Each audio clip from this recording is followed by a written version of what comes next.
అసలు ఒక fact channel ఎలా ఉండాలో నేను మీకు చెప్తాను భయ్య, వినండి. ఫస్ట్ వచ్చేటప్పటికి ఒక మంచి బ్యాక్గ్రౌండ్ మ్యూజిక్ కావాలి.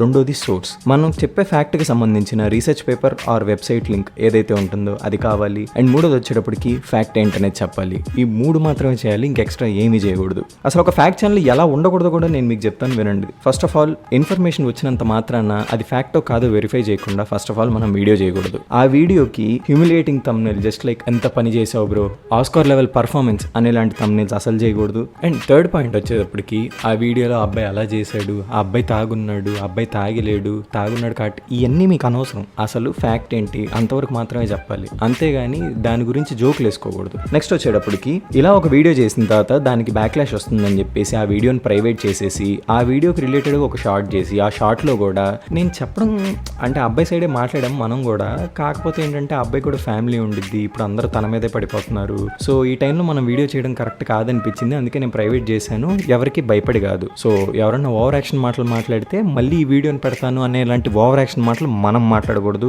అండ్ ఫైనల్లీ మనల్ని ఎవరైనా ఒక క్వశ్చన్ అడిగినప్పుడు కుదిరితే దానికి ఆన్సర్ చేయాలి, లేదంటే సైలెంట్గా ఉండాలి. మనకి ఆన్సర్ తెలియనంత మాత్రాన క్వశ్చన్ అడిగిన వాళ్ళని నిబ్బాల కింద కన్సిడర్ అస్సలు చేయకూడదు. నేను ఎవరి గురించి మాట్లాడుతున్నానో ఆబ్వియస్లీ మీకు ఈ పాటికి అర్థమైపోయి ఉంటుంది. Yes, I'm talking about Kranti vlogger. మన అన్న 2 weeks back dark reality of movie reviews కొట్టేసేసి ఒపీనియన్స్ అనే థంబ్నెయిల్తో ఒక వీడియో చేశారు.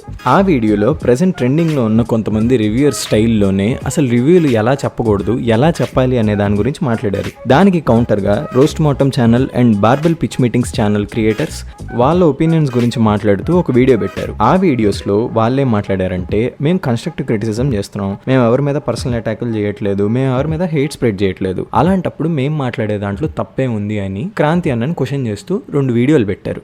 ఆ వీడియోస్కి రెస్పాన్స్గా మన క్రాంతి అన్న ఒక వీడియో పెట్టారు 2 days బ్యాక్, లడ్డూల లాజిక్స్ అని.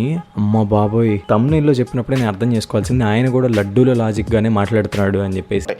అసలు ఈ ఆర్గ్యుమెంట్ లడ్డూల ఆర్గ్యుమెంట్ నేను అర్థం చేసుకోలేకపోయాను. ఎంత లాజిక్లెస్, ఎంత బుల్షిట్ వీడియో అంటే 33 నిమిషాలు మాట్లాడితే ఒక్క నిమిషం కూడా కరెక్ట్గా మాట్లాడలేదు. అంటే ఒక్క నిమిషంలో కూడా కనీసం లాజిక్ లేదు, 33 నిమిషాలు సొల్లే మాట్లాడారు. ఇప్పుడు మనం దాని గురించి మాట్లాడుకోబోతున్నాం. ఆయన ఎంత బుర్ర తక్కువగా మాట్లాడారంటే ఆ వీడియోలో, నేను ఒక ఛానల్ క్రియేట్ చేసి మరి నేను ప్రత్యేకంగా ఈ విషయం మీద మాట్లాడాలి అనిపించేంత నేరో మైండెడ్గా మాట్లాడారు. ఆ వీడియో స్టార్టింగ్లోనే మన అన్న ఒక అద్భుతమైన పాయింట్ చెప్పాడు. If you can't convince them, confuse them. అది వాళ్ళకి కౌంటర్గా చెప్తున్నాడేమో అనుకున్నాను. కాదు, ఆయన ఏం చేస్తున్నాడు అనేది ఒక కొటేషన్లో ఆయన ముందే చెప్పేశాడు అనమాట ఆడియన్స్కి. ఓకే, ఇప్పుడు నేను జనాల్ని కన్విన్స్ చేయలేను కాబట్టి నేను వాళ్ళని కన్ఫ్యూజ్ చేస్తాను అని. నాకే 33 నిమిషాలు చూస్తే కానీ అర్థం కాలేదు ఆయన గురించే చెప్తున్నారు అని. మన మెయిన్ కాంట్రవర్సీలోకి వెళ్ళబోయే ముందు మనం క్రాంతి అన్నకి కొన్ని విషయాలు చెప్దాం. అన్న, ఫస్ట్ ఆఫ్ ఆల్ నీది ఫ్యాక్ట్ ఛానల్ అని చెప్పుకోవడం మానేసేసి, నీది ఫ్యాక్ట్ ఛానల్ కాదు, ఇన్ఫర్మేషన్ ఛానల్. ఎందుకనంటే నువ్వు ఫ్యాక్ట్లు మాత్రమే చెప్పు, ఇన్ఫర్మేషన్ అయినా కూడా చెప్తావు. సో ఫ్యాక్ట్కి ఇన్ఫర్మేషన్కి ఫస్ట్ డిఫరెన్స్ తెలుసుకో. While some information can be categorised as a fact, but not every information can be a fact. నువ్వు ఓన్లీ ఫ్యాక్ట్ అయితే మాత్రమే వీడియో చేస్తావు అనేది కనుక ఖచ్చితంగా నిజమే ఉంటే, ఆ వైజాగ్ హార్బర్ విషయంలో నువ్వు లోకల్ బాయ్ నాని మీద అలా వీడియో చేసిన ఆ వీడియోని తీసేసేవు, ఎందుకంటే నీకు కూడా తెలుసు అది ఫ్యాక్ట్ కాదనే విషయం. So which proves my point that your channel is an information channel but not a fact channel. So coming back to our counter video, ఆ వీడియో స్టార్టింగ్లో నువ్వు నీ కామెంట్స్లో వచ్చిన 3 క్వశ్చన్స్కి ఆన్సర్ చేసావు. ఆ 3 మనకు అనవసరంలే, కానీ అందులో ఒకే ఒక క్వశ్చన్ గురించి నేను అడుగుతాను. Did Manchu Vishnu give money అనే దానికి ఆన్సర్ చేస్తూ మన ఎన్టీబీ ఛానల్ క్రియేటర్ నీకు ఇన్స్టాగ్రామ్లో మెసేజ్ చేశాడని, ఇట్లా మంచు విష్ణు స్ట్రైక్స్ వేస్తున్నాడు కదా, దాని గురించి ఏదో ఒకటి మాట్లాడమని చెప్పాడని, కానీ నీకు అదే టైంలో బంగ్లాదేశ్ ఇన్సిడెంట్, కలకత్తా ఇన్సిడెంట్ ఇలా ఒకటి తర్వాత ఒకటి ఉండడం వల్ల నీకు వీడియో చేయడం కుదరట్లేదని చెప్పావు, విచ్ ఈజ్ ఫైన్. కానీ ఈ కౌంటర్ వీడియో 33 minutes ఉంది దాని లెంత్. ఈ వీడియో చేయడానికి నీకు టైం ఉంది, కానీ ఆ ఇన్సిడెంట్ గురించి మాట్లాడడానికి అట్లీస్ట్ నీకు ఒక 10 minutes టైం కూడా లేదు. ఇది మేము నమ్మాలి. నువ్వెందుకు చేయలేదో చెప్పనా? ప్రీవియస్గా నువ్వు లోకల్ బాయ్ నాని మీద వీడియో చేసినప్పుడు కింగ్ చంద్రహాస్ నిన్ను క్వశ్చన్ చేస్తూ ఒక వీడియో పెట్టాడు, అందులో నువ్వు చేసింది కరెక్ట్ కాదని చెప్పాడు, అందుకని నువ్వు వీడియో చేయలేదు. సరే, నువ్వెందుకు రియాక్ట్ అవ్వలేదు అనేది అది నీ పర్సనల్ థింగ్, నీ చాయిస్ అది, బట్ జస్ట్ నేను జరిగింది చెప్తున్నాను అంతే. Coming to my main triggering point, roast mortem Likhith అన్న తన వీడియోలో క్రాంతి గారు చెప్పిన పాయింట్కి కౌంటర్గా ఇంకొక పాయింట్ చెప్పారు. దానికి మన క్రాంతి అన్న ఏం చేయాలి, కౌంటర్గా ఇంకొక మాట చెప్పాలి. అంటే తను చెప్పిన పాయింట్కి ఇది కరెక్ట్గా అది బ్రో ఇది అని చెప్పేసి చెప్పాలి. అది చేయకుండా మన అన్న ఏం చేస్తాడు, పర్సనల్ అటాకులు చేస్తాడు. చూడు అంత కష్టపడద్దు. ఈ కష్టం అనే ఆర్గ్యుమెంట్ నాకు ఎప్పటికీ అర్థం కాదు. ఎప్పుడైనా కష్టపడితే అర్థమయ్యేది. ఏంటన్నా ఎప్పుడన్నా కష్టపడితే తెలిసిద్దా? నీకెట్లా తెలుసన్నా ఆయన కష్టపడ్డాడో లేదో అనే విషయం? నువ్వన్న వాళ్ళ ఇంట్లో మనిషివా, వాళ్ళ నైబర్వా, వాళ్ళ రిలేటివ్వా, నీకు ఏమీ తెలీదు. కానీ ఒక జనరలైజ్డ్ స్టేట్మెంట్ పాస్ చేసేస్తావు. అసలు నీకు ఎవరు ఇచ్చారు ఈ అథారిటీ? ఒక కంక్లూషన్కి వచ్చేసే అథారిటీ పాస్ చేసేస్తున్నావు కదా స్టేట్మెంట్స్.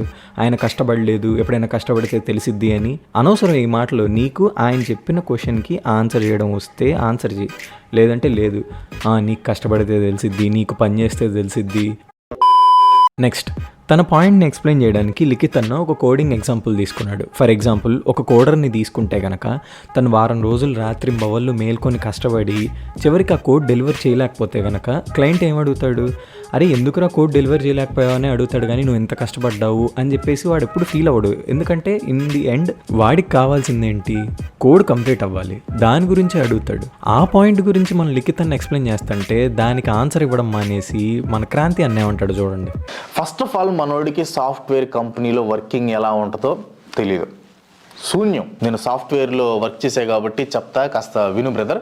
అన్న నీకు అర్థం చేసుకోవడం రాకపోతే అర్థం చేసుకోవడం రాదని చెప్పు, అంతేగాని ఎదుటోళ్ళు అర్థవంతంగా మాట్లాడట్లేదు అనుకో. ఏంటి అర్థం కాలేదా? నాకు తెలిసి నీకు అర్థం కాదని చెప్పి మళ్ళీ వెనక్కి వెళ్ళి చూడు ఒకసారి. లిఖిత్ బ్రో అందరికీ అర్థమయ్యేలాగా ఎగ్జాంపుల్ని చెప్పాడు. నీకు తీసుకోవడం రానంత మాత్రాన ఆయనకు కోడింగ్ రాదని కాదు కదా. అసలు నీకేం తెలుసు అన్న ఆయన కోడింగ్ వచ్చా రాదా అనే విషయం చెప్పడానికి? ఆయన కోడింగ్లో నాలెడ్జ్ శూన్యం అని చెప్పి నువ్వు ఎట్ట చెప్పగలుగుతావు? అంటే ఏంది ఇప్పుడు నీతో మాట్లాడాలంటే మేము ప్రతిదీ ప్రూవ్ చేసుకుంటా కూర్చోవాలా ఏంది? సర్లే అన్న, నెక్స్ట్ వీడియో నుండి ఆయన పే స్లిప్లు, ఐడి కార్డు, సెల్ఫీ, ఆ తర్వాత ఆఫీస్లోకి వెళ్ళిన తర్వాత కోడింగ్ చేసేటప్పుడు ఒక వీడియో వ్లాగ్ చేసి పెడతాడు. అప్పుడు ఆయన కోడింగ్ నాలెడ్జ్ ఉందని నమ్ముదూలే. కానీ యాడ్ నుండి వస్తాయి అన్న ఎట్లాంటి ఆలోచనలు? సాఫ్ట్వేర్లో వర్క్ చేసే కాబట్టి చెప్తా, కాస్త విను బ్రదర్.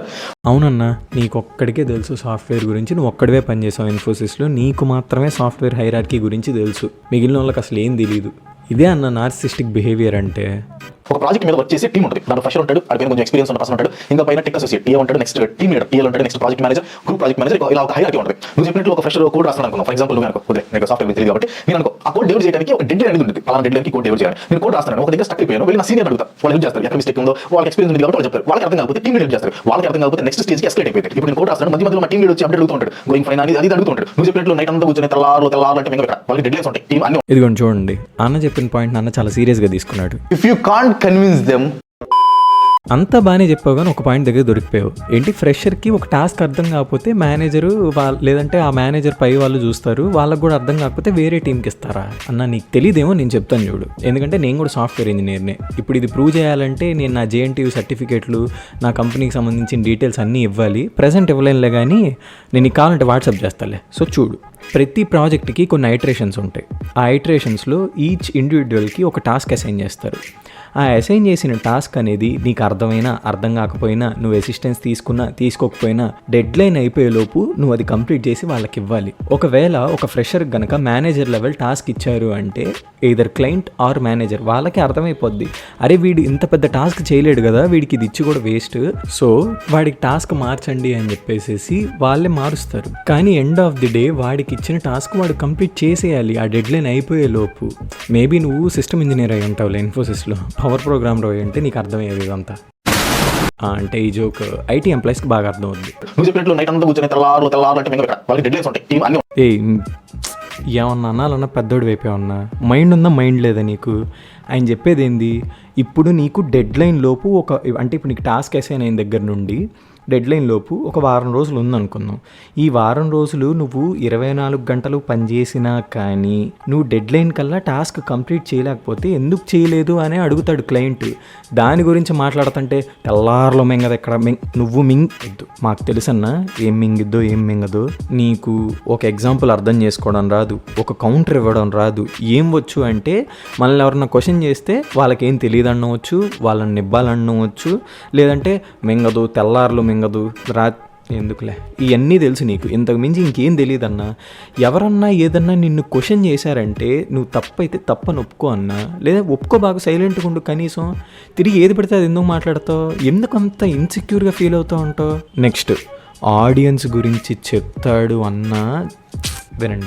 ఇప్పుడు కోడ్ రాసి మూవీ టీమ్ మేనేజర్ ప్రజలు అంతే కదా. ఇప్పుడు కోడ్ సరిగ్గా లేకపోతే మేనేజర్ అడగాలి, అంతేగాని బయట థర్డ్ పార్టీ వాడు వచ్చి చెప్పడు కదా. అంతే కదా. రోడ్డు మీద కంపెనీ లోపలికి వచ్చి ఈ కోడ్ నచ్చలేదా, సరిగ్గా చేయలేదా, అది ఇలా ఉండాలి ఇలా ఉండాలి చెప్పడు కదా. చెప్తే ఏమంటావు, నువ్వు కూడా గొట్టంగా నాకు చెప్పడానికి అంటావు. సో నీ లాజిక్ ప్రకారం సినిమా బాగాలేదన్నప్పుడు ఆడియన్స్ చెప్పాలి కదా. మధ్యలో వీళ్ళు నీ లాజిక్ ప్రకారం వెళ్తాను, నేనైతే రివ్యూస్ మధ్యలో ఉండాలంట. ఓకే, బాగుంది బాగా చెప్తే ప్రాబ్లం లేదు. మళ్ళీ రివ్యూస్ కూడా కామన్ ఆడియన్స్ అంటారు. కామన్ ఆడియన్స్ అంటే సినిమా బాగుంది బాగలేదు ఒకసారి చూడొచ్చు ఇలా ఒపీనియన్ చెప్తారు, అంతేగాని సినిమా ఎలా ఉందని కూర్చోబెట్టి 10 నిమిషాలు రివ్యూ చెప్పు. సో రివ్యూస్ వేరు, కామన్ ఆడియన్స్ వేరు. నీ లాజిక్ ప్రకారం చేసుకుంటే అసలు రివ్యూస్ ఉండకూడదు. ఆడియన్స్ అంటే ఎవరో కూడా తెలియదు, మళ్ళీ వీడియో చేసేసావు నువ్వు అన్న. కొంచెం అన్న రీసెర్చ్ చేయన్నా చెప్పబోయే ముందు అసలు ఆడియన్స్ అంటే ఎవరు అనేది ఒకసారి గూగుల్ అడుగు. ఆడియన్స్ అంటే ఎవరని చెప్పిద్ది. ఏదైనా ఒక పర్ఫార్మెన్స్ని కానీ ప్రెజెంటేషన్ని కానీ చూసే వాళ్ళని ఆడియన్స్ అంటారు, అంతేగాని చూసిన తర్వాత వాళ్ళు మాట్లాడేదాన్ని బట్టి వాళ్ళు ఆడియన్సా కాదా అనేది ఎవరు చెప్పరు. ప్రైమ్ మినిస్టర్ వచ్చి చూసినా కూడా ఆయన్ని కూడా ఆడియన్స్ అనే అంటారు. అర్థమైందా? అరే రివ్యూయర్లు ఆడియన్స్ ఒకళ్ళు కాదంటావు, బుర్రుందన్న. వాళ్ళు కూడా సినిమా చూసిన వాళ్ళేగా, చూడకుండా ఏం మాట్లాడరుగా. చూసి నిమిషం మాట్లాడినా 10 నిమిషాలు మాట్లాడినా వాళ్ళు కూడా ఆడియన్సే. అసలు నీకెవరు చెప్పారు కామన్ ఆడియన్స్ అంటే ఇలానే రియాక్ట్ అవుతారు, జస్ట్ బాగుంది బాగాలేదని ఒక మాటతోనే ఆపేస్తారని నీకెవరు చెప్పారు? నువ్వు చూసావా? పోనీ నెట్లో చదివావా? రాజ్యాంగంలో రాసిందా? ఎక్కడా లేదు. నీ ఎజంప్షన్ అది. ఓకే, కామన్ ఆడియన్స్ అంటే ఇలా రియాక్ట్ అవుతారు అని. నీ ఎజంప్షన్ని నువ్వు, నీకు ఫ్యాక్ట్ ఛానల్ ఉంది కదా అందులో చెప్పేస్తే ఫ్యాక్ట్ అయిపోయిద్ది అంటే కుదరదు. ఒక ఫ్యాక్ట్కి ప్రూఫ్ ఉండిద్ది, సోర్స్ ఉండిద్ది. ఏది చూపించు. ఆడియన్స్ అంటే, కామన్ ఆడియన్స్ అంటే ఇలానే రియాక్ట్ అవుతారు, జస్ట్ బాగుంది బాగాలేదు అని ఒక నిమిషంలో చెప్పే వాళ్ళని కామన్ ఆడియన్స్ అంటారని నీకు ఎవరు చెప్పారు? ప్రూఫ్ చూపించు. జస్ట్ ఒకసారి చూడొచ్చు, లేదా 1 మినిట్లో చెప్తే అది ఒపీనియన్, లేదంటే అప్పుడు అది ఒపీనియన్ కాదా? అది కూడా ఒపీనియన్ అయినా? నీ ఉద్దేశం ప్రకారం అది ఒపీనియన్ కాకపోతే మన ఆంధ్రప్రదేశ్లో ఉన్న 8 కోట్ల మందిలో దాదాపు 5 కోట్ల మంది రివ్యూయర్లే అవుతారు. ఎందుకంటే వాళ్ళు సినిమా బాగాలేదు లేదా బాగుందని మాత్రమే చెప్పరు. ఎవరన్నా అడిగితే సాంగ్స్ మాత్రం చాలా బాగున్నాయి, డైరెక్టర్ అసలు ఎంత బాగా తీసాడంటే అసలు నాకు చాలా నచ్చింది ఆ సినిమా, కొన్ని సీక్వెన్సెస్ వరకు నాకు నచ్చలేదు అని చెప్పేసి ఖచ్చితంగా ఆడియన్స్ అనేవాళ్ళు మాట్లాడుకుంటారు. ఇంకా దీని తర్వాత ఒక ఎక్స్ప్లెనేషన్ ఇచ్చావన్నా నువ్వు, కష్టాన్ని కంపేర్ చేస్తూ చెప్పావు కొన్ని పాయింట్లు, చూపిస్తాను. 1962 సీనో ఇండియన్ వార్ లో ఇండియా ఓడిపోయింది, చాలా మంది సైనికులు చనిపోయారు. మీరు కష్టపడి యుద్ధం చేసి ఎవరు కావాలా, మీరు కావాలి ఓడిపోయారు, మీరు వేస్ట్ అంటావా అంటే చెప్తూ పడతారు. మన కోసం కష్టపడి యుద్ధం చేసి అమరులయ్యారు, ఆ కష్టానికి మనం వాల్యూ ఇస్తాం, అవుట్కమ్ సంబంధం లేకుండా. ఇప్పుడు వినేష్ ఫోగాట్ 100 గ్రామ్స్ తేడాతో డిస్క్వాలిఫై అయింది, బట్ ముందు రోజు రాత్రి కష్టపడి వెయిట్ తగ్గడానికి ప్రాణాలు కూడా పణంగా పెట్టింది. ఇప్పుడు నువ్వు నైట్ అంతా కష్టపడి నాకు నువ్వు మెడల్ తీసుకెళ్ళి వేస్ట్ అంటావా? లేదు, ఆ కష్టానికి మనం రెస్పెక్ట్ ఇస్తాం. దీని గురించి ఇప్పుడు నేను మాట్లాడితే వీడియోలు ఎంత ఒక 10 నిమిషాలు ఇంకా దాటిపోయిద్ది. నేను ఇప్పుడు మాట్లాడను. దీనికి వచ్చే రెస్పాన్స్ని బట్టి నేను పార్ట్ 2 చేస్తాను. ఆ పార్ట్ 2లో నీకు ఇస్తానన్న ఎక్స్ప్లెనేషను ఇస్తా, ఖచ్చితంగా ఇస్తా. ఇప్పటివరకైనా కొంచెం పర్వాలేదు, ఎందుకంటే స్టార్టింగ్లో చెప్పినట్టు if you can't convince them confuse them అనే దాని వరకన్నా ఫాలో అయ్యాడు. ఇక్కడ నుండి ఇంకా ఆయనకి ఏం చెప్పాలో తెలియక, ఎలా కౌంటర్ చేయాలో అర్థం కాక పర్సనల్ అటాక్లు మొదలు పెట్టాడు. అసలు ఎవరైతే బ్యాక్గ్రౌండ్ చెక్ చేస్తే లాస్ట్ టైం చిన్న పిల్లల మీద అసభ్యంగా కామెంట్స్ చేసి జైలుకి వెళ్ళిన పీ హనుమంతుడు కదా, ఆ బ్యాచ్ లో మనోడు మెంబర్ అనమాట. అంతే తీసి డస్ట్బిన్ లో పడేసాం. దాని కామెంట్ చేసుకోవాలి సుఖం ఎందుకు అర్థం. నీకెందుకన్నా ఆయన పి హనుమంతు ఫ్రెండో ఏ హనుమంతు ఫ్రెండో నీకెందుకు? ఆయన చెప్పిన దానికి నీ కౌంటర్ ఇవ్వడం వస్తే కౌంటర్ ఇవ్వు, లేదంటే మానేసి. అంతేగాని బ్యాక్గ్రౌండ్ రీసెర్చ్ చేస్తే తెలిసింది ఈయన పి హనుమంతు బ్యాచ్లో ఒక వ్యక్తి, అందుకే తీసి డస్ట్బిన్లో పడేశాను. పడేయాల్సిన దాన్ని కాదన్నా, నీ బుర్రని. ఇలా ఆలోచించే పని అయితే ఖచ్చితంగా తీసి పడేసేసి ఆలోచన విధానాన్ని అయినా కానీ. వాళ్ళిద్దరు కంటెంట్ క్రియేటర్స్, కొలాబరేట్ అయ్యారు, ఏదో ఒక వీడియో చేసుకున్నారు, దానికి నీకు సంబంధం ఏంటి? ప్రీవియస్గా నభా నటేష్ ఫన్ బకెట్ భార్గవ్తో ఒక సినిమా ప్రమోషన్ కోసం అని చెప్పేసి ఒక టిక్ టాక్ చేసింది. సో ఇప్పుడు ఫన్ బకెట్ భార్గవ్తో చేసింది కాబట్టి ఆ ఇన్సిడెంట్ తర్వాత నుండి ఇంకా నభా నటేష్ కూడా సినిమాల్లోకి రాకూడదు, అదేగా నువ్వు చెప్పేది? అంటే వాళ్ళిద్దరు కొలాబరేట్ అయ్యి చేశారు కదా, సో తను కూడా ఆ కేటగిరీకి చెందింది. నీకు కౌంటర్ చేయడం రాకపోతే వదిలేసేయి, అంతేకాని ఇట్లాంటి పర్సనల్ అటాకులు చేయకు. నువ్వు వెళ్ళి డార్క్ కామెడీ చేసుకో బ్రో అంటే నువ్వు వెళ్ళి సాఫ్ట్వేర్లో పని చేసుకో బ్రో, నీకు దేనికి ఫ్యాక్ట్ ఛానల్? ఫస్ట్ వన్ వచ్చేసి every movie is worth watching. Every movie is worth watching అనేది ఎలా ఉందంటే every food prepared is eatable అని చెప్పినట్టుంది. అంటే ఇప్పుడు నేను నిన్న పడేసిన బిర్యానీ లేదా పాడైపోబోతున్న బిర్యానీని తీసుకొచ్చి ప్రిపేర్ చేసి ఇచ్చాను అనుకో, నువ్వు తినవు, నేను ఖచ్చితంగా తిన్ను. కానీ అస్సలు ఫుడ్ దొరకని వాళ్ళకి తీసుకొని వెళ్ళి ఇచ్చామనుకో, వాళ్ళకి ఆకలి మీద తెలియకపోయి తినేసేసారనుకో, డస్ దట్ మీన్ ఆ ఫుడ్ ఈటబుల్ అని చెప్పేసి? నువ్వు చెప్పేది కూడా అట్లానే ఉంది. సార్ మీకు క్లియర్ ఎగ్జాంపుల్తో చెప్తాను చూడండి. మీరు ఒక సిమ్ కొనుక్కున్నారు, వాడు ఒక ఆఫర్ ఇచ్చాడు, సంవత్సరం మొత్తానికి పే చేసేస్తే మీకు సంవత్సరం మొత్తం అన్లిమిటెడ్ డేటా అని చెప్పాడు, అసలు ఎక్స్ట్రాడినరీ ఫీచర్స్ ఉన్నాయని చెప్పాడు. సరే అని మీరు తీసుకున్న 2వ రోజు తర్వాత నుండే మీకు ఓ రోజు నెట్ వస్తే వచ్చిద్ది, లేదంటే రాదు. ఒకవేళ ఇంపార్టెంట్ రోజు రాలేదనుకోండి, మీరు ఇబ్బంది పడతారు కదా, ఇబ్బంది పడ్డ రోజు కస్టమర్ కేర్కి కాల్ చేస్తారు. అరే ఏంట్రా ఇది, మీరు సంవత్సరం మొత్తం నెట్ వచ్చిద్ది అన్నారు, ఓ రోజు వస్తే ఓ రోజు రావట్లేదు, ఇంత చండాలంగా ఉంది ఏంటి మీ సర్వీస్ అంటే, సార్ మీకు ఈ సర్వీస్ ప్రొవైడ్ చేయడానికి మేము ఎంత కష్టపడుతున్నామో తెలుసా సార్, అది ఇది అనగానే మీరు కూడా అవునులే మేబీ మనకు ఉపయోగపడదేమో ఇది, మిగిలిన వాళ్ళకి ఉపయోగపడిద్దని మీరేం వదిలేరు, డబ్బులు కట్టున్నారు కాబట్టి మీకు కాలిద్ది. అరే నువ్వు ఇవన్నీ ఇవ్వబోయే ముందు ఆలోచించలేదారా నాకు అని చెప్పేసి ఖచ్చితంగా తిడతారుగా. టికెట్ కొనుక్కొని సినిమా నచ్చని ప్రతి ఒక్కడు ఇలానే రియాక్ట్ అవుతాడు. మీరు అది అర్థం చేసుకోండి. ఇలాంటి statement every cinema is watchable ఇట్లాంటి చెప్పబోయే ముందు ఇది ఆలోచించండి ఒకసారి. అసలు మీ గురించి ఎవరు చెప్పాడు? అది ఓవరాల్ గా చెప్పిన పాయింట్. ఓన్లీ మిమ్మల్ని దృష్టిలో పెట్టుకొని చెప్పిన పాయింట్ కాదు. బూడిద గుమ్మడికాయ దొంగలు ఎవరంటే బుసలు దొంగకున్నట్టు అని మీ గురించి ఓవరాల్ గా ఫీల్ అయిపోతారు. మీరు ఓ పాయింట్ చెప్పిన తర్వాత ఆ పాయింట్ గురించి ఎవరైనా మాట్లాడినా ఎక్స్ప్లెనేషన్ ఇచ్చినా అది సంకలు గుద్దుకొని వాళ్ళ గురించి అన్నారు అని వాళ్ళు అనుకుంటున్నట్టు. ఇదేగా మీరు చెప్పేది. సార్ ఫస్ట్ ఆఫ్ ఆల్ మీరు దయచేసి మాట్లాడడం నేర్చుకోండి సార్. ఆయన ఒక పాయింట్ కౌంటర్ చేసినప్పుడు దానికి మీ దగ్గర ఆన్సర్ ఉంటే చెప్పండి, లేదంటే వదిలేయండి. అంతేగాని ఏది పడితే అది మాట్లాడబాకండి. మీరు వీడియో సరిగ్గా చూడలేదా, లేకపోతే ఆడియన్స్ ని గొర్రెలను చేసి ఏది చెప్పినా వింటారులే అని చెప్తున్నారా? నాకు అర్థం కావట్లే సార్. వద్దు సార్, మ్యానిపులేషన్ గురించి గొర్రెలు చేయడం గురించి మీరు మాట్లాడద్దు సార్. దీనికి పార్ట్ 2 చేస్తానని చెప్పాను కదా, దాంట్లో క్లియర్గా బయటపెడతాను మీ మ్యానిపులేషన్ అంటే ఏంటో, గొర్రెలు చేయడం అంటే ఏంటో. నా సబ్స్క్రైబర్ ఫ్యామిలీ కోసం నేను ఇక నుండి పని చేయను అని చెప్పేసి రీసెంట్ వీడియోలో కూడా చేశారు. మాట్లాడతా నేను దాని గురించి ఖచ్చితంగా మాట్లాడతా పార్ట్ 2. నెక్స్ట్ బిర్యానీ. ఇప్పుడు ఏమంటారు? బిర్యానీ బాగుంది, బాగా ఓకే, అందులో ఇది తక్కువైంది, అది తక్కువైంది, అది అనకూడదు. అదనాలంటే సినిమా కావాలి. మీరు వీడియో సరిగ్గా చూడలేదా, లేకపోతే ఆడియన్స్ ని గొర్రెలు చేసి ఏది చెప్పిన వింటారులే అని చెప్తున్నారు? అర్థం కావట్లే bro. Sorry to disappoint you. అన్నీ మీ గురించి అనుకోబాకండి. మీరు చెప్పిన స్టేట్మెంట్ ఎలా అయితే ఉందో అలా వేరే వాళ్ళు కూడా చెప్తారు కదా. మొత్తానికి కలిపి కౌంటర్ ఇస్తున్నారు అంతే. ఎందుకు ఓన్లీ మీ గురించే చెప్పానని ఓవర్గా రియాక్ట్ అయిపోతూ ఉంటారు మీరు. అర్థమైందా సార్? మిస్టేక్ ఏంటంటే వీడియో మొత్తం అతని గురించి అనుకున్నారు. Sorry to disappoint you brother. ఆ వీడియో మొత్తం మీ గురించి కాదు. ఒకసారి నేను చెప్పండి, బిర్యానీ బాగలేదు చెప్పడానికి తయారు చేసిన అవసరం లేదు. కానీ ఆ బిర్యానీ ఇది బాగలేదు, అందుకు బాగలేదు, ఇది తక్కువైంది, అది తక్కువైంది అని చెప్పడానికి ఖచ్చితంగా బిర్యానీ తయారీ విధానం తెలిసి ఉండాలి. బిర్యానీ తయారీ విధానం తెలిసి ఉండాలి అని చెప్పారు. బిర్యానీ తయారు చేయాలి అని చెప్పాలి. ప్రధాన అంటాడు నేను సినిమా తీయడం రావాలి అని చెప్పినట్టు వాటి మ్యానిపులేషన్ చేస్తారు. సినిమా తీయడం రావాలి అంటే సినిమా మేకింగ్ మీద అవగాహన ఉండాలి. స్క్రీన్ ప్లే అంటే ఏంటి, సినిమా మేకింగ్ ఎలా ఉంటుంది, ఇలాంటివి చెప్పారు. నాకే నా టెక్నికల్ తెలియదు, నేను కూడా చెప్పిన ఎన్న యాక్టింగ్ తెలియదా, టెక్నికల్ తెలియదు, వీడియో స్క్రీన్ ప్లే అది మాట్లాడారు. అవి కూడా చెప్పండి. ఏ వద్దు అన్న, అర్థం కాదన్న. 1.5 గ్రామ్ బుర్రన్న ఉందా? నువ్వేం చెప్తున్నావు నీకు అర్థం అవుతుందా? ఒక ఫ్లేవర్ తక్కువైందని చెప్పడానికి నాకెందుకు తెలిసి ఉండాలి ఆ విధానం మొత్తం? జస్ట్ ఆ ఫ్లేవర్ గురించి తెలిస్తే సరిపోద్ది కదా. ఆ ఫ్లేవర్ గురించి కూడా నాకు ఎలా తెలిసిద్ది? ఏంటి నేను కూర్చొని చదువుకోవాలా ఏంటి ఆ ఫ్లేవర్ గురించి? అవసరం లేదు. 4-5 కూరలు తింటే నాకు ఆబ్వియస్లీ పొల్లదనం అంటే ఏంటి, కారం అంటే ఏంటి, ఇవన్నీ 4 కూరలు తినే కొద్దీ తెలిసిద్ది. మరీ సెన్స్ లేకుండా ఉండవు కదా. ఒకళ్ళు కూర్చోబెట్టి మరీ సెన్స్ నేర్పించేంత అవసరం ఏం లేదు కదా. మనుషులం కదా మనం. ఆ పాయింట్ గురించి చెప్తుంటే ఏది పడితే అది మాట్లాడతావు. Sorry to disappoint you. అసలు బిర్యానీ మేకింగ్ మూవీ మేకింగ్ తో కంపేర్ చేయడమే ఇలాజికల్. మళ్ళీ మనం చెప్పింది ట్విస్ట్ చేసి వేరే వేలో కన్వే చేయడమే రుద్దటం అంటారు. ఏమంటారు? రుద్దటం అంటారు. అవునన్నా, నీకు మాత్రమే తెలుసు కాంటెక్స్ట్ గురించి, కంపారిజన్ గురించి. నువ్వు చేయొచ్చు కష్టం గురించి కంపేర్ చేసేటప్పుడు 1962 సీనో ఇండియన్ వార్ గురించి, ఒలింపిక్స్లో ప్లేయర్లు పడే కష్టాల గురించి, సినిమా తీసే వాళ్ళ కష్టాన్ని నువ్వు కంపేర్ చేయొచ్చు. నువ్వు ఏదన్నా తీసుకొని రావచ్చు నీ ఎగ్జాంపుల్ అర్థమయ్యేలా చేయడం కోసం. అప్పుడేం ఇబ్బంది లేదు. వేరే ఎవరన్నా ఒక పాయింట్ తీసుకొచ్చి ఎక్స్ప్లెయిన్ చేయడానికి ట్రై చేస్తే నువ్వు అర్థం చేసుకోవడం మానేసి ఏంది బ్రో నువ్వు కాంటెక్స్ట్ తెలియదా అని ఏది పడితే అది మాట్లాడతావు అంటావు. నువ్వు నిన్ను ఏమన్నా అనాలన్నా కానీ పెద్దోడు వైపోయావన్నా, అందుకే ఆగిపోతున్నా. సరే మీరు మా అమ్మగారిని ఎగ్జాంపుల్ తీసుకొని చెప్పరా? ఇప్పుడు ఫోన్లో ఫోటో తీసి మా మమ్మీకి చూపిస్తే ప్రతి ఫోటో బాగుందా బాగుందా బాలేదా అని చెప్పడానికి నాలెడ్జ్ అవసరం లేదు. నీకు అర్థం కాని విషయం ఏంటంటే, ఇప్పుడు ఎవరికన్నా ఒక ఫోటో తీసి ఫోటో చూపించామనుకో, అరే ఇందులో క్లారిటీ తక్కువైందిరా, అరే ఇందుకు గ్రీనిష్గా కనపడుతుంది అని చెప్పడానికి వాళ్ళు కెమెరా గురించి అన్ని తెలుసుకొని ఉండాలా? అవసరం లేదు కదా. జస్ట్ బాగాలేదని చెప్పకుండా బాగుందని చెప్పకుండా వాళ్ళు దాని గురించి చెప్తున్నారు. వాళ్ళు దాని గురించి చెప్పడానికి ఇప్పుడు వాళ్ళకి టెక్నికల్ నాలెడ్జ్ ఉండాలా? సరే వాళ్ళనే తీసి, ఇప్పుడు నువ్వే ఉన్నావు, ఒక కొత్త ఫోన్ కొనుక్కున్నావు, నిన్న నీ దగ్గరికి వచ్చి ఎవరన్నా అరే ఫోన్ బాగుందా అని అడిగారు అనుకో, నువ్వేం చెప్తా? బాగుంది బాగాలేదు అంతవరకే చెప్తావా? ఏం బాగుంది ఏది బాగాలేదు అనేది చెప్తావా? ఇప్పుడు నువ్వు ఏం బాగుంది ఏం బాగాలేదని చెప్పడానికి నీకు టెక్నికల్ నాలెడ్జ్ కావాలా? మేబీ నీకు కావాలేమన్నా, మా ఎవరికి ఏం అవసరం లేదు. మా వాళ్ళు కెమెరా బాగుంటే కెమెరా బాగుందిరా, బిల్డ్ క్వాలిటీ అంటే వెనకాల ప్లాస్టిక్గా ఉంది కదా నాకు నచ్చలేదు, అది సౌండ్ ఎక్కువ రావట్లేదు, ఇవన్నీ సెన్సెస్కి తెలిసి, సెన్సెస్కి తెలిసినవి చెప్పడానికి కమ్యూనికేషన్ చాలు, టెక్నికల్ నాలెడ్జ్ అవసరం లేదు. ఇప్పుడు నీకు ఒకటి చెప్తాను చూడు, స్క్రీన్ ప్లే అంటే ఏంటి అనేది ఒక 4-5 సినిమాలు చూసిన తర్వాత మామూలుగా స్క్రీన్ ప్లే అంటే ఏందనేది అర్థమైద్ది. ఓకే, ఆ బేసిక్ది కూడా అర్థం కాకుండా ఎవరు ఉండరు. అర్థమైందా? ఎందుకంటే మనం మనుషులం కాబట్టి మనకి సెన్సెస్ ఉంటుంది, ఒక ఐక్యూ ఉంటుంది కాబట్టి స్క్రీన్ ప్లే అంటే ఏంటని అర్థమైద్ది. కానీ ఏ కథకి ఎలాంటి స్క్రీన్ ప్లే బాగుండిద్ది అనేది చెప్పాలంటే అప్పుడు మూవీ మేకింగ్ నాలెడ్జ్ ఉండాలి. నువ్వు చెప్పింది కరెక్టే, నేను కాదనట్లేదు. కానీ నువ్వేం చెప్తున్నావు తెలుసా? ఒక సినిమా బాగుంది బాగాలేదు, ఎందుకు బాగాలేదని చెప్పడానికి కూడా టెక్నికల్ నాలెడ్జ్ ఉండాలి అని అంటున్నావు. ఎందుకు ఉండాలి? ఇప్పుడు నాకు ఇది నచ్చలేదు భయ్యా, ఇప్పుడు లైటింగ్ మరీ బ్లూయిష్గా కనపడుతుంది, ఆ లైట్ అట్లా ఉండడం నాకు నచ్చలేదని చెప్పాను అనుకో, ఇప్పుడు లైట్ బాగాలేదని చెప్పాలన్నా నీకు టెక్నికల్ నాలెడ్జ్ కావాలి అంటే ఎందుకు కావాలి? ఇప్పుడు లైట్ అక్కడ పెడితే బాగాలేదు ఇది నేను చెప్పగలను, కానీ ఎక్కడ పెడితే బాగుంటుందని నేను చెప్పలేను. వాళ్ళు కూడా అలానే వాళ్ళకి ఏం నచ్చింది ఏం నచ్చలేదు, నచ్చంది ఎందుకు నచ్చలేదు అనేది రీజన్ చెప్తుంటే నీకు రీజన్ చెప్పడానికి కూడా టెక్నికల్ నాలెడ్జ్ కావాలంటావేంది? నాకు అర్థం కాదు. బుర్ర తక్కువగా మాట్లాడండి. ఎన్న యాక్టింగ్ తలైవా ఇందాక నేను చెప్పింది అర్థం కాక వర్డ్ మ్యానిపులేషన్ చేసి ఏవేవో ఎగ్జాంపుల్స్ ఇచ్చి దాన్ని కాంటెక్స్ట్ అంతా మార్చేసే ప్రయత్నం చేశారు కదా, దాన్ని రుద్దడం అంటారు. మీకోసం రుద్దడానికి బెస్ట్ ఎగ్జాంపుల్ మీ వీడియో. మన బోయపాటికి బౌల్ మూమెంట్ కదిలించే శక్తి ఉంది. ఎస్, థాంక్యూ భయ్యా.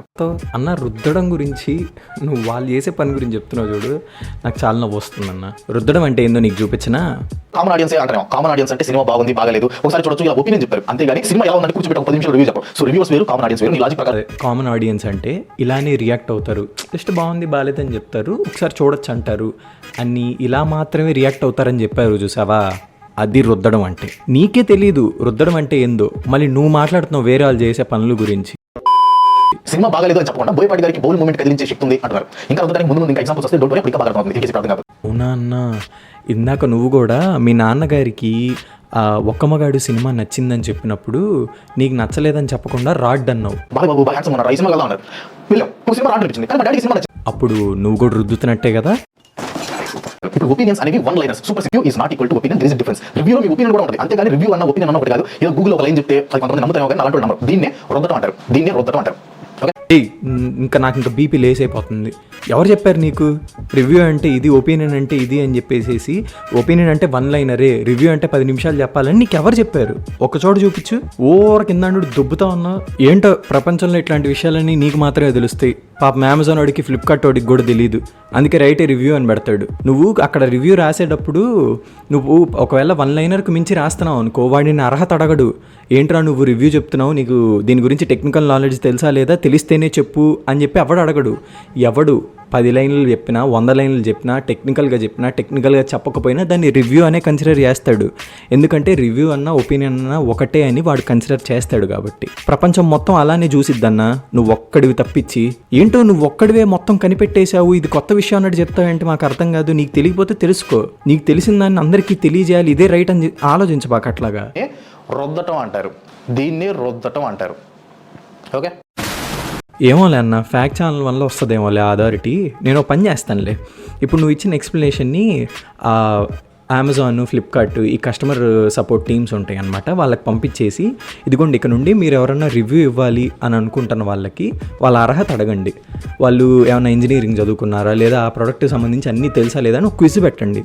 వాళ్ళకి ఎక్కువ మార్కులు వస్తేనే అప్పుడు రివ్యూ తీసుకోండి. లేదనుకోండి వాళ్ళది ఒపీనియన్ అని మాత్రమే పెట్టండి, ఓన్లీ 1 లైనర్ మాత్రమే చెప్పాలి వాళ్ళు. ఓకే కదా, అంతే చెప్పాను అన్న. క్రాంతి అన్న ఇబ్బంది ఏం లేదు.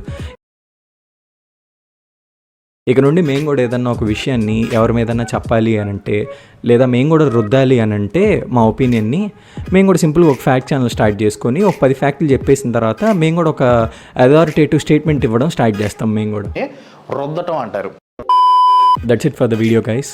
నాకు ఫీడ్బ్యాక్ ఇవ్వండి, కామెంట్స్లో చెప్పండి. ఒకవేళ మరీ ఎక్కువ మాట్లాడంటే నెక్స్ట్ టైం కొంచెం తగ్గించి మాట్లాడతాను, లేదా మరీ తక్కువ మాట్లాడాలనిపిస్తే నెక్స్ట్ టైం ఇంకా డోస్ పెంచుతాను. కానీ సెకండ్ పార్ట్ అయితే ఖచ్చితంగా ఉంది. Before I end this video, నేను క్రాంతి అన్న కొన్ని విషయాలు చెప్పాలనుకుంటున్నా. అన్న, నేను నీ సబ్స్క్రైబర్ని, నేను ఎప్పటి నుండో నీ వీడియోస్ చూస్తున్నాను, నేను రెగ్యులర్గా ఫాలో అవుతాను కూడా. కానీ ఈ విషయంలో నువ్వు డీల్ చేసిన విధానం అస్సలు కరెక్ట్ కాదు. వాళ్ళు నిన్ను క్వశ్చన్ చేశారు, నీకు దానికి సమాధానం తెలిస్తే చెప్పు, లేదంటే లేదు. అంతేగాని పర్సనల్ అటాకులు చేయడం, మ్యానిపులేషన్ చేయడం ఎందుకన్నా ఇవన్నీ అస్సలు నచ్చలేదు నీ బిహేవియర్ ఈ విషయంలో. వాళ్ళు నార్మల్గా నేను క్వశ్చన్ చేసినా కూడా నువ్వు పర్సనల్ అటాకులు చేసావు. అందుకని ఇన్ఫోసిస్లో చేసుకో ఇట్లాంటి మాటలు మాట్లాడాల్సి వచ్చింది. But I don't feel sorry for that. నువ్వు తప్పు చేసావు, అది నీకు అర్థమయ్యేలా చేయడం కోసం నేను సర్కాస్టిక్గా మాట్లాడాను. ఇది గుర్తుపెట్టుకో. 2 వస్తుంది, ఆ పార్ట్ 2 వచ్చేలోపు కొంచెం సెన్సిబుల్గా మాట్లాడితే ఆ పార్ట్ 2 పెట్టను, లేదు అంటే ఖచ్చితంగా పార్ట్ 2 పెడతాను. Thank you guys for watching. కుదిరినంత మందికి ఈ వీడియోని షేర్ చేయండి. ఎందుకంటే ఇప్పుడు ఈయన ఇలా మాట్లాడి అది నార్మల్ అనుకుంటున్నాడు. రేపు పొద్దున ఈయన చూసి వేరే వాళ్ళు కూడా అట్లానే మాట్లాడి ఒపీనియన్ అంటే ఇలానే ఉండాలి, రివ్యూ అంటే ఇలానే ఉండాలి అని మనం ఏం పని చేయాలో కూడా వీళ్ళే డిసైడ్ చేసే అవకాశం మనం వాళ్ళకి ఇవ్వకూడదు. సో కుదిరినంత మందికి ఈ వీడియోని షేర్ చేయండి.